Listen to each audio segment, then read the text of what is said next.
डालते हैं और सबसे पहले यूक्रेन और रूस के हवाले से खबर जो है आज 12वां रोज है। रूस और यूक्रेन के दरमियान जंग का आज 12वां दिन है और 12वें दिन भी लगातार रूस और यूक्रेन के दरमियान कशीदगी और हालात जो है वो पुरतनावी नजर आ रहे हैं।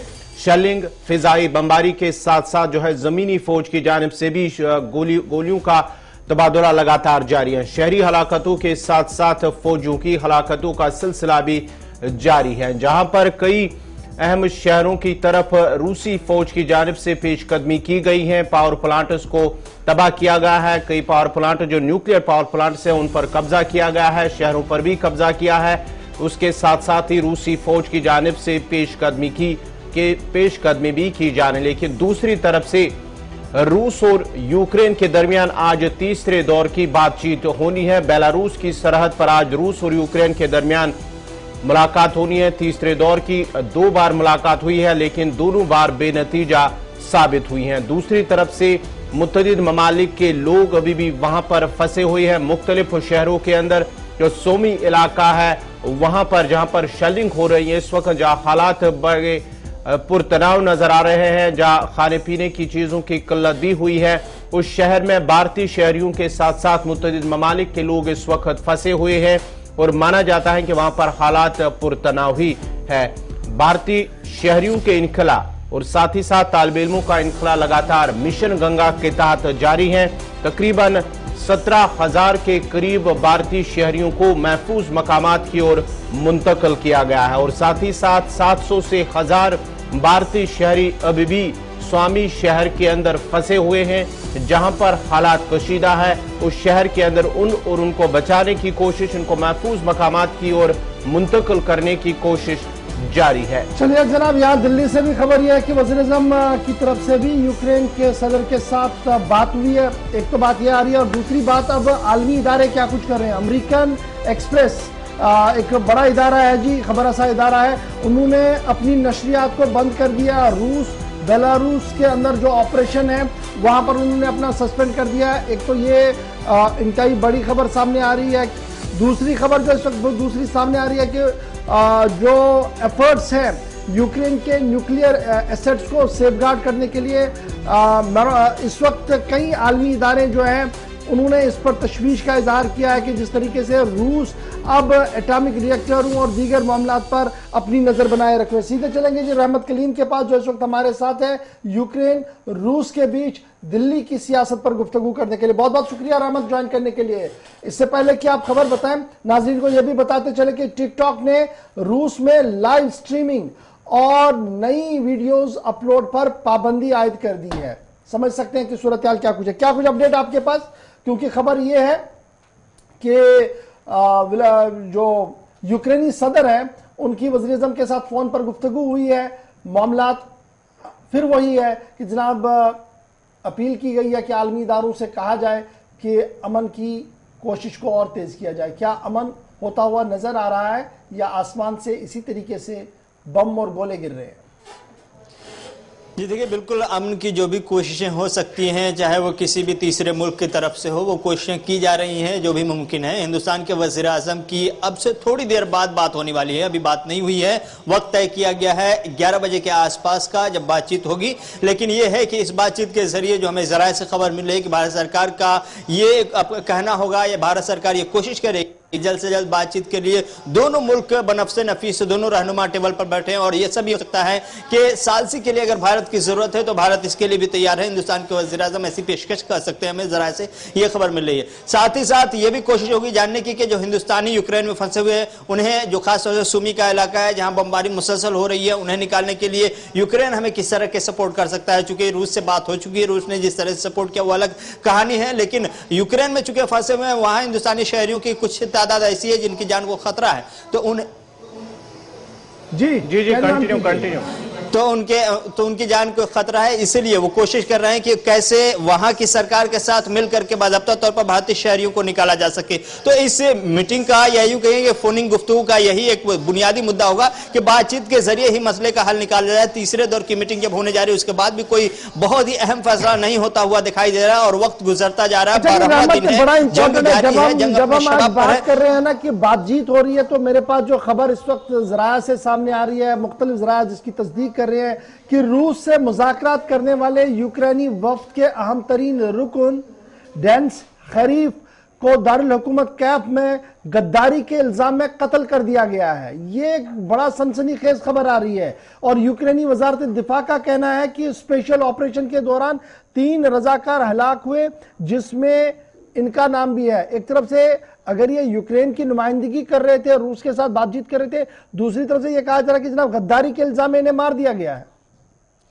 जी देखिए, बिल्कुल ये 2 दिन पहले का वाकया है जब इनके ऊपर बाज़ाब्ता तौर पर गद्दारी का इल्जाम लगाया गया और ये कहा गया कि इन पर पहले ही से शक था कि ये जिस तरह से रूस के साथ मिली भगत करके काम कर रहे थे और जानबूझ करके इस फिराक में थे कि किस तरह से वो मुज़ाकरातकारों में शामिल हों। तो इनके ऊपर गद्दारी का इल्जाम न सिर्फ वहां की फोर्सेज ने, वहां की टीम ने लगाया, बल्कि खुद ज़ेलेंस्की के करीबियों ने भी लगाया, जिसकी वजह से उसका कत्ल कर दिया गया है। वो डैनियल केफ का मामला हो या फिर अन्य जो दूसरे लोग भी हैं, उनमें से भी वो लोग नहीं बताए जा रहे हैं। 2 से 3 को जो बहुत ही ज़ेलेंस्की के करीबी रहे हैं उन पर ही भरोसा है। बल्कि मुमकिन है कि इस बार जब आज मुज़ाकरात का दौर शुरू होगा, तीसरा दौर शुरू होगा, तो कुछ बदली टीम होगी, कुछ नए लोग होंगे। इसका मतलब यह होगा कि नए सिरे से फिर से आगाज होने जा रहा है, यानी वक्त और लगेगा बातचीत का और अदवार हम देख सकते हैं। कोई हतमी फैसला आज होने के इम्कानात इसलिए भी नहीं है क्योंकि नई टीम आएगी, नए अंदाज में बातचीत करेंगे और नए मसले रोजाना हर घंटे हर मिनट में बदल रहे हैं। इसलिए बातचीत के दरवाजे खुले जरूर है, लेकिन उस दरवाजे से बहुत ज्यादा उम्मीदें लगाना, या अवाम वहां की है जो उम्मीद लगा के बैठी है,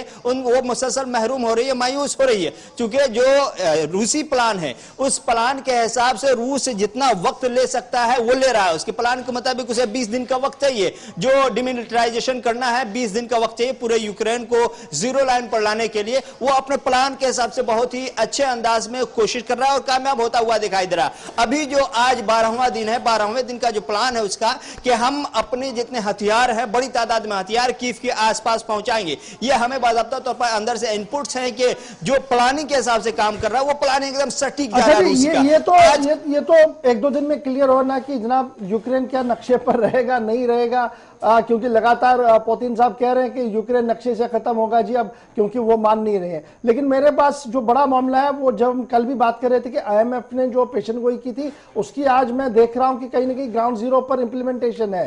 सिंगापुर से जो इस वक्त की खबर आ रही है वो ये आ रही है कि आलमी मंडी में तेल की कीमतें 2008 के बाद बुलंद तरीन सतह पर पहुंच चुकी हैं। आज सुबह की बात है और ट्रैकिंग को जब आप देखते हैं तो खाम तेल की कीमत में $128 फी बैरल इजाफा हो गया है। गैस इसी तरीके से $5 फी क्यूबिक इजाफा कर दिया गया है और दीगर चीजों में भी $8 से $10 का इजाफा हो रहा है। तो ये जो तेल की मसनूआत में इजाफा हो रहा है दैट डायरेक्टली मीन्स कि आने वाले दिनों में जो एसेंशियल कमोडिटीज हमारी है वो उरूज पर जानी है और यही वजह है कि दुनिया की परेशानियां अब आहिस्ता आहिस्ता बढ़ना शुरू हो गई हैं। जी देखिए, बिल्कुल तेल एक नया और सबसे बड़ा तारीखी दर्द-ए-सर बनने वाला है अपने आप में। अभी जिस महंगाई की बात करें, जिस लेवल तक पहुंचा है, ये अभी कुछ नहीं है, क्योंकि अभी यूरोपीय यूनियन की जानिब से एक बड़ा फैसला होने वाला है और अमेरिका की जानिब से एक बड़ा फैसला होने वाला है और वो है रूस से जो तेल निकाल करके, जो रूस से तेल बाहर भेजा जाता था, जो ममालिक ले रहे थे, उस पर पाबंदी लगाना। मुमकिन है अगले चंद घंटों में यह फैसला आ जाए, चूंकि तैयारियां मुकम्मल है। अगर ऐसा होता है और तेल पर रूसी तेल पर पाबंदी लगा दी जाती है तो फिर ये महंगाई और जो आसमान छूती कीमतें हैं वो आसमान के 7वें आसमान पर पहुंच जाएगी। तो ये अब तक की तारीख का, अभी तक का सबसे बहुत ही महंगा दौर तेल के मामले में है। लेकिन इससे ज्यादा हमेशा के लिए यूं कहें कि अगले जंग तक के लिए दुआ करते जंग ना हो, तब तक के लिए सबसे ज्यादा महंगाई के लेवल तक जा सकती है। चूंकि पूरी प्लानिंग हो चुकी है कि किस तरह से रूस को घेरा जाए। चूंकि हथियार के जरिए तो घेरा नहीं जा सकता, डायरेक्ट हमला नहीं किया जा सकता, यह फैसला कर लिया गया है। चूंकि अगर ऐसा करते हैं तो हमने कल ही अमेरिकी सेनेट कहते हुए सुना कि अगर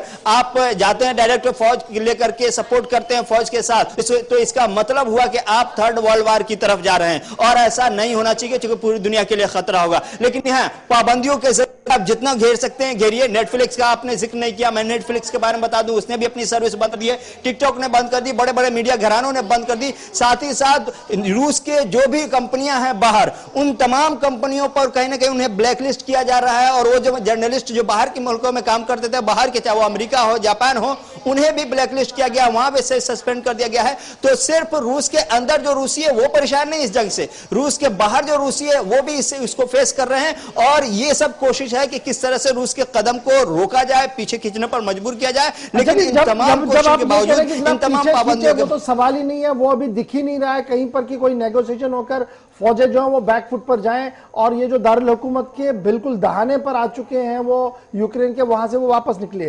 क्योंकि मैं जो देख पा रहा हूं यहां पर, वो बड़ा इंपॉर्टेंट ये है, जो न्यूक्लियर वॉचडॉग है, ग्लोबल न्यूक्लियर वॉचडॉग, उनकी तरफ से ये साफ कर दिया गया कि ना रूस ने अपने कमांडोज और कमांडर्स को बिठा दिया है जी न्यूक्लियर एसेट्स के आसपास, ताकि किसी भी तरीके से यूक्रेन इसका इस्तेमाल ना कर पाए। तो क्या मैं ये समझूं कि यूक्रेन लगभग खत्म? जी बिल्कुल, जो यूक्रेन की रूह है, कहीं ना कहीं यूं कहिए कि जो स्ट्रेंथ है, उस पर कब्जा करने का प्लान पहले दिन से ही था। और यही वजह है कि जब पहली बार प्लान पर हमला किया गया तो अक़वाम मुत्तहिदा की जब इमरजेंसी मीटिंग बुलाई गई, उसमें रूस की यही दलील थी। रूस ने कहा कि कहीं यूक्रेन इसका इस्तेमाल न कर ले, गलत इस्तेमाल न कर ले, इस पर कोई हमला न कर दे। इस वजह से रूस की फौज ने उसका अहाता किया, उस पर कंट्रोल हासिल करने की, उसकी सेफ्टी के लिए कोशिश की है। और अब तक के 3 प्लांट के हवाले से खबर मिल रही, 2 प्लांट की हतमी खबर है और 1 प्लांट के जराये से हवाले से खबर है कि 3 न्यूक्लियर प्लांट पर बाज़ाब्ता तौर पर रूसी फौज का कब्जा है। तो जो न्यूक्लियर प्लांट अभी बचे हुए, छोटे छोटे और बचे हुए, जो 3 बड़े बड़े थे, इन तमाम पर कब्जा करीब करीब हो चुका है। तो ये कोशिश जो थी पहले दिन से कि हमें नुकसान तभी हो सकता है रूस का जब न्यूक्लियर प्लांट का इस्तेमाल कहीं गलत तरीके से कर न ले यूक्रेन। इसलिए पहली कोशिश जो थी कीव छोड़ के लोग न्यूक्लियर प्लांट पर कब्जा करने की कोशिश कर रहे थे, और उस कोशिश में कामयाब हो गए। बहुत शुक्रिया जी रहमत कलीम हमारे साथ ज्वाइन करने के लिए। जनाब, एक लंबी लड़ाई है ये, और इसमें हर पल एक नई खबर भी आ रही है। अब न्यूजीलैंड से खबर मेरे पास ये है कि न्यूजीलैंड ने भी नए सैंक्शन लगाने का फैसला लिया रूस के खिलाफ, और तकरीबन 100 सफ़ात पर मुश्तमिल सैंक्शन न्यूजीलैंड की जो सदर हैं जी उनकी तरफ से जारी कर दिया गया है। और उनने वेस्टर्न यूनियन और सभी लोगों से कहा है कि वो भी इस तरीके के सैंक्शंस रूस पर आयद करें। बहरहाल क्या कुछ होगा आने वाले दिनों में पता लगेगा।